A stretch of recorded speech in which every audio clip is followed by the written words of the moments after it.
Hi ನಮಸ್ಕಾರ. ಇವತ್ತು ಇಡ್ಲಿಗೆ ಸಾಂಬಾರು ಯಾವ ರೀತಿ ಮಾಡೋದು ನೋಡೋಣ. ಒಂದು ಬಟ್ಲು ಹೆಸರುಬೇಳೆ ಹಾಕ್ಕೊಂಡಿದ್ದೀನಿ, ಚೆನ್ನಾಗಿ ತೊಳೆದು. ಒಂದು ಈರುಳ್ಳಿ, ಒಂದು 3 ಹಸಿಮೆಣಸಿನ್ಕಾಯಿ, ಸ್ವಲ್ಪ ಬೆಳ್ಳುಳ್ಳಿ, ಸ್ವಲ್ಪ ಶುಂಠಿ, 3 ಟೊಮೊಟೊ, ಬೇಕಂದರೆ ಒಂದು ಎಕ್ಸ್ಟ್ರಾನು ಹಾಕ್ಕೊಬೋದು, ಹುಳ್ಸೆಹಣ್ಣು ಹಾಕೋಂಗಿಲ್ಲ. ಸ್ವಲ್ಪ ಇಂಗು, ಒಂದು ಅರ್ಧ ಸ್ಪೂನಷ್ಟು ಅರಿಶಿನ, 1 ಸ್ಪೂನಷ್ಟು ಸಾಂಬಾರು ಪುಡಿ ಹಾಕಿ ಒಂದು ಸತಿ ಮಿಕ್ಸ್ ಮಾಡಿ ಎಷ್ಟು ಬೇಕೋ ಅಷ್ಟು ನೀರು ಹಾಕ್ಕೊಂಡು ಬೇಯಲಿಕ್ಕೆ ಬಿಡೋಣ.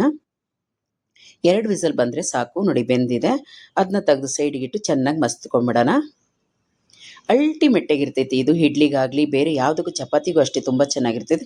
ಮಸ್ತ್ ಆಗ್ಬಿಟ್ಮೇಲೆ ಎಷ್ಟು ಬೇಕೋ ಅಷ್ಟು ನೀರು ಹಾಕ್ಕೊಂಡು ಚೆನ್ನಾಗಿ ಮಿಕ್ಸ್ ಮಾಡ್ಕೊಳ್ಳೋಣ. ಅದಕ್ಕೆ ರುಚಿಗೆ ಬೇಕಷ್ಟು ಕೊತ್ತಂಬರಿ, ಉಪ್ಪು, ಆಮೇಲೆ ಕೊತ್ತಂಬರಿ ಸೊಪ್ಪು ಹಾಕಿ ಚೆನ್ನಾಗಿ ಕುದಿಲಿಕ್ಕೆ ಬಿಡೋಣ. ಈ ಕಡೆ ಒಂದು ಬಟ್ಲಿಟ್ಟು ಅದಕ್ಕೆ ಒಂದು 3 ಸ್ಪೂನಷ್ಟು ಕೊಬ್ಬರಿ ಎಣ್ಣೆ ಹಾಕಿ, ಅದಕ್ಕೆ ಅರ್ಧ ಸ್ಪೂನ್ ಸಾಸಿವೆ, ಅರ್ಧ ಸ್ಪೂನ್ ಜೀರಿಗೆ, 2 ಒಣಮೆಣಸಿನ್ಕಾಯಿ, ಸ್ವಲ್ಪ ಕರಿಬೇವು ಹಾಕಿ ಚೆನ್ನಾಗಿ ಫ್ರೈ ಮಾಡ್ಕೊಳ್ಳೋಣ. ಫ್ರೈ ಮಾಡಿ ತಿರ್ಗಾ ಅದಕ್ಕೆ ಹಾಕಿ ಒಂದು ಕೊದಿ ಬಂದ್ಬಿಟ್ಮೇಲೆ ಮಿಕ್ಸ್ ಮಾಡ್ಕೊಂಬಿಡೋಣ. ನೋಡಿ ಆಯಿತು. ನಿಮ್ಗೆ ಇಷ್ಟ ಆಯ್ತಾ? ಇಷ್ಟ ಆದರೆ ಲೈಕ್ ಮಾಡಿ, ಸಬ್ಸ್ಕ್ರೈಬ್ ಆಗಿ, ಪಕ್ಕದೊಳಗಿರೋ ಬೆಲ್ ಬಟನ್ನ ಕ್ಲಿಕ್ ಮಾಡಿ. Thank you. ನನ್ನ ವೀಡಿಯೋ ನೋಡಿದ